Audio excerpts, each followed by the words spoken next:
Good evening, I'm Sarah Sapsanamma. Let's begin with the headlines of the hour. Prime Minister Pushpa Kamal Dahal to address the Non-Aligned Movement Summit in Kampala, Uganda this evening.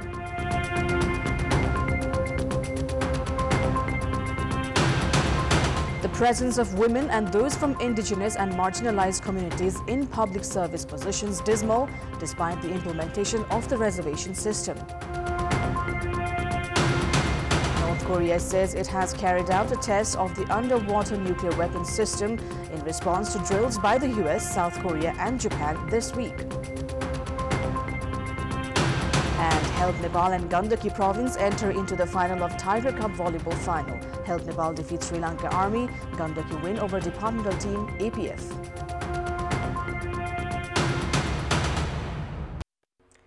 Prime Minister Pushpa Kamal Dahal is addressing the ongoing 19th summit of the Non-Aligned Movement this evening, which is underway in Uganda's capital, Kampala.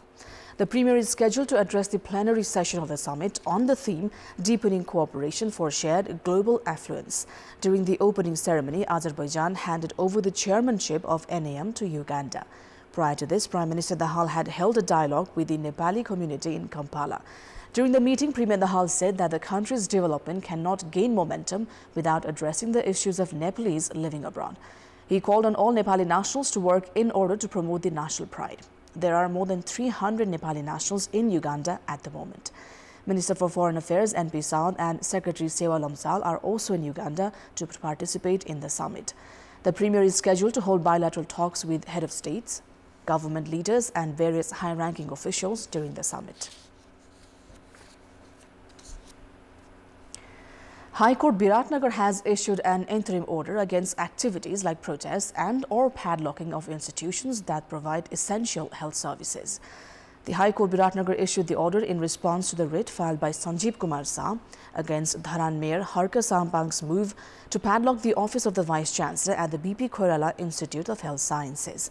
Sampang, along with 8 others, have also been ordered to produce a show cause notice. The other defendant also include the District Administration Office, Sunsari. The writ was heard by High Court Judge Sridhara Kumari Purasaini. Dharan Mayor Sampang had padlocked the office of the Institute Vice Chancellor in a show of support to protesting teachers, staff and doctors on Monday. All health services except for emergency remained halted at Dharan's BP Koirala Institute of Health Sciences for the 6th day today due to the protest staged by doctors and staffers.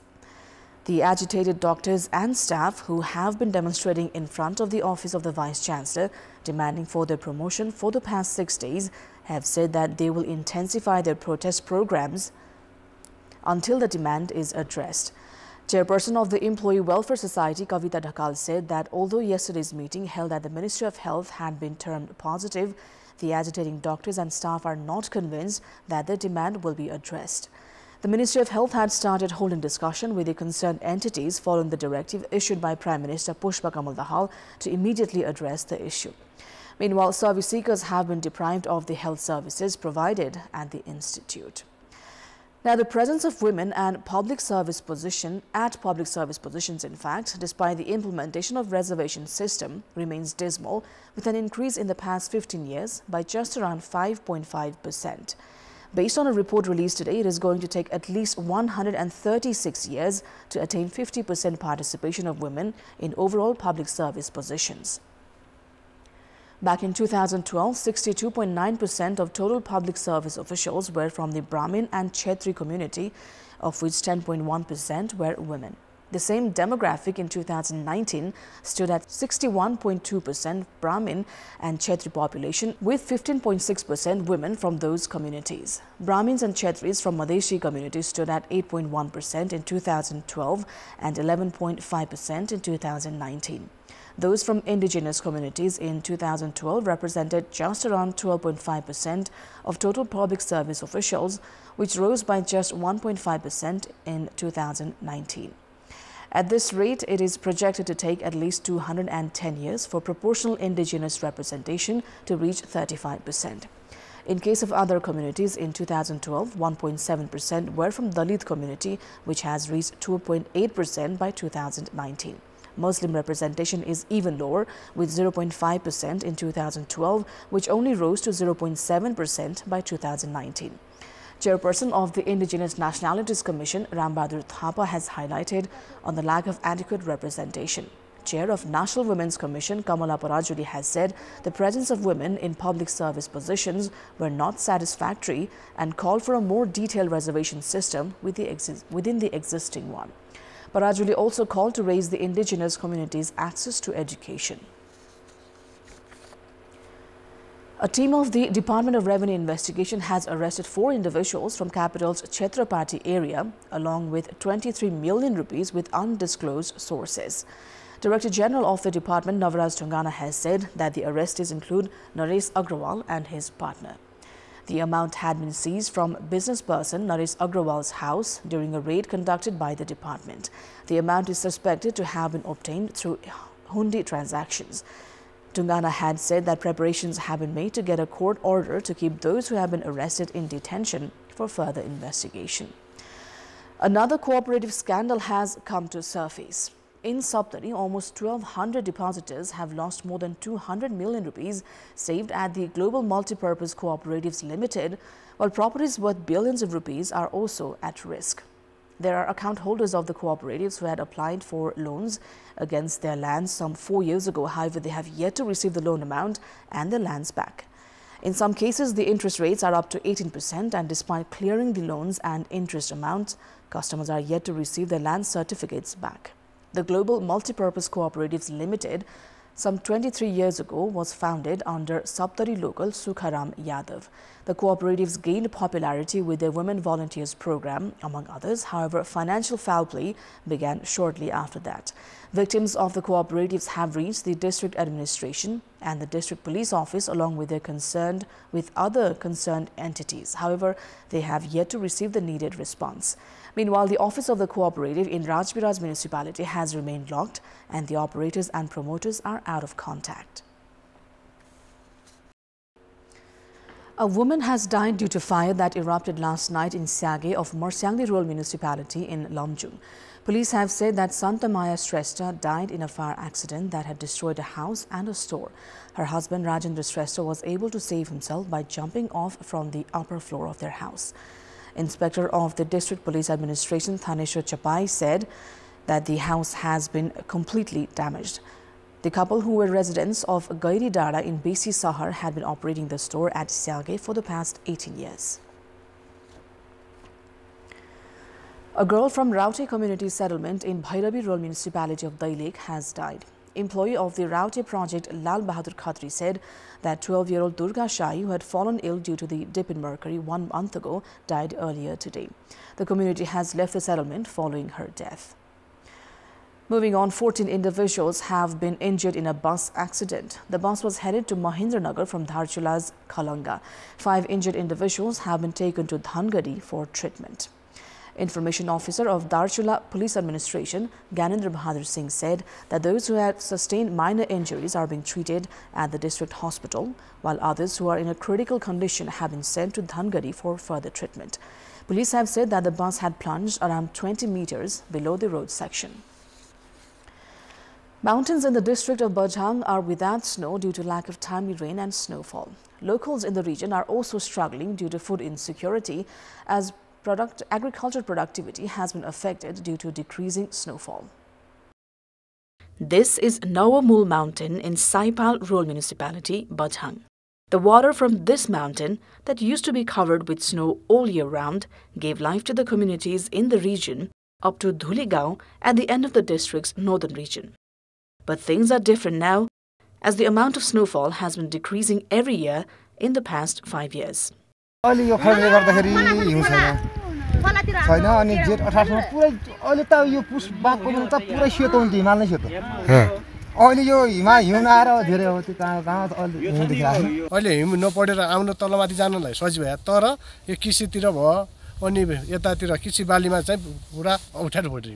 Bajhang has yet to witness rainfall since mid-October last year. The drought has affected the winter harvest and farmers are worried about a looming food crisis.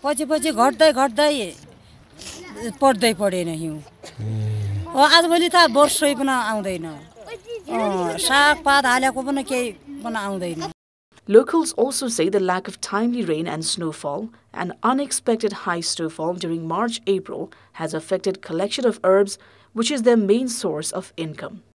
4-5 वर्ष भइगयो अब के आजभोलि केही कमाइ अरे पनि हुँदैन खेती लाया नै हुँदैन यहाँ कार्तिक लाएपछि बर्खा पानीले वर्षै वर्ष आउँदै आजभोलि हिउँ आउँदैन पछि वर्षा आउँदाले त्यो गुड्नै पाउँदैन र केही उन्काउन सकिदैन तुला आजभोलि त्यो बिउ किनेर छड्या हँ त्यही पनि सुक्न लाया केही नै म यार्सा अगाडि आजभोलि हिउँ पर्दैन पछि पर यार्सा टिम्ने ट्याममा बैशाख हिउँ पर्छ रे पछि त्याउरै सडी जान्छ रे यार्साको कमाइ पनि हुँदैन. Water sources have dried up due to lack of snow, and locals are struggling for water to drink, let alone irrigate their lands. हिउँको कारणले पहिले अब पानी सानी हुने यताउति हुँदाखेरिमा अब चैत बैशाखतिर त मान्छेलाई अब खानालाई पानी पनि नपाउने अब त्यस्तो किसिमको समस्या हुन सक्छ. Bajhang district lies in an elevation of 5,000 meters from sea level, and 30% of the district's area is mountainous. The impacts of climate change has disrupted the daily life of the locals in the region. It's time now for our segment Public Pulse, where you text us with your opinion. The question is, what's your say on both ruling and opposition sides warning of protest? Your options are A, result of not being able to carry out works, B, keeping public in confusion, and C, threatening one another. The voting is on. Type NEWS, select your option A, B or C and send it to 34001 to share your opinion with us. Let's move on to international update.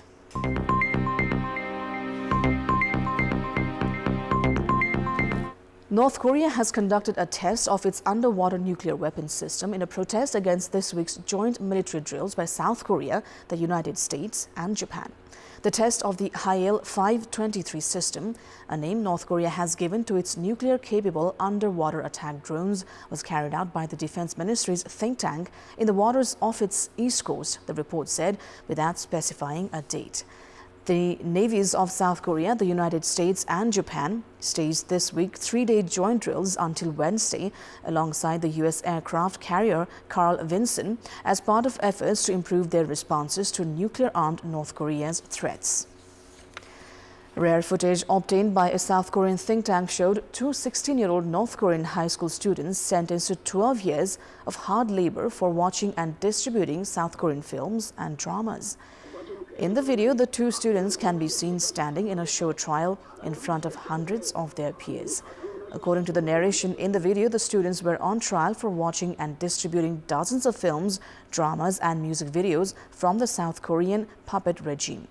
The video also proceeds to criticize North Korean female residents for adopting foreign clothing styles such as dyed hair, shorts, tight pants and slippers, which it claimed are influenced by propaganda from South Korea and Western capitalist countries. According to South and North Development Institute, the video, which is officially titled "Let's Intensify Efforts to Eradicate All Forms of Reactionary and Non-Socialist Phenomena," was created for internal educational purposes to further propagate North Korea's reactionary ideology and culture rejection law that was established in 2020.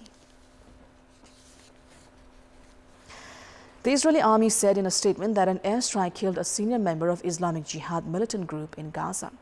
A military statement identified the man as Wael Abu Fanouna, who the army says was responsible for publishing videos of rocket attacks on Israel and for documenting Israeli hostages and distributing the footage as part of psychological warfare against Israel. A video released by the military was said to show an airstrike that killed Abu Fanouna on Thursday. Another two strikes were said to target Hamas infrastructure and a Hamas militant. Now, at least 6 people have died and 2 are missing in western Bolivia due to heavy rains that caused a river to outflow and floodings in the past week. Local media shared images of a vehicle trapped by floodwaters in Tipuani area, and despite rescue attempts, 4 people drowned at the scene. At least 95 houses were destroyed in the area, affecting 256 families. The mayor of Tipuani, Fernando Vera, declared the area a disaster zone. That is all for the moment. Thank you for watching. Bye for now.